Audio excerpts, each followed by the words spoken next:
Thrissur Paliyekkara toll പ്ലാസയിലെ ഗതാഗത കുരുക്കിലും റോഡിന്റെ ശോച്യാവസ്ഥയിലും ദേശീയപാത അതോറിറ്റിക്കെതിരെ രൂക്ഷ വിമർശനവുമായി സുപ്രീംകോടതി. ആംബുലൻസിന് പോലും കടന്നുപോകാൻ കഴിയാത്ത സാഹചര്യമാണ്. എക്സ്കോർട്ട് അകമ്പടി ഉണ്ടായിട്ടും ഒരിക്കൽ ടോൾ പ്ലാസയിലെ ഗതാഗത കുരുക്കിൽ താനും കുടുങ്ങിയെന്ന് ചീഫ് ജസ്റ്റിസ് BR ഗവായി വിമർശിച്ചു.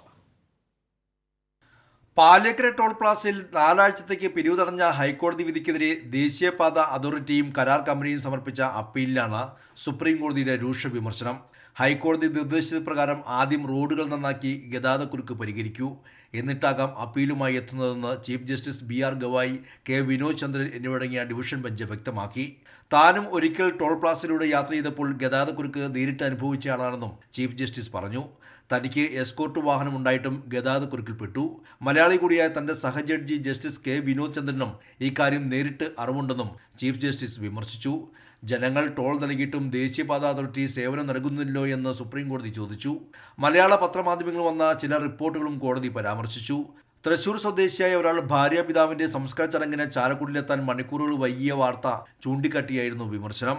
ദേശീയപാത അതോറിറ്റിയും കൺസെഷണറിയും തമ്മിൽ എന്തെങ്കിലും തർക്കമുണ്ടെങ്കിൽ അത് നിയമപ്രകാരമോ മധ്യസ്ഥതയിലൂടെ പരിഹരിക്കണമെന്നും സുപ്രീംകോടതി പറഞ്ഞു.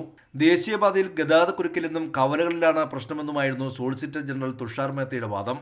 എന്നാൽ ആസൂത്രണ ഘട്ടത്തിൽ അവിടെ അണ്ടർപാസുകളോ ഫ്ലൈ ഓവറോ നിർമ്മിക്കണമായിരുന്നെന്നും റോഡ് നിർമ്മാണം പൂർത്തിയാക്കും മുൻപാണോ ടോൾ പിരിവ് തുടങ്ങിയതെന്നും കോടതി ചോദിച്ചു. ദേശീയപാത നിർമ്മാണത്തിന് ശേഷമായിരുന്നു കവലകൾ വന്നതെന്നായിരുന്നു SGയുടെ മറുപടി.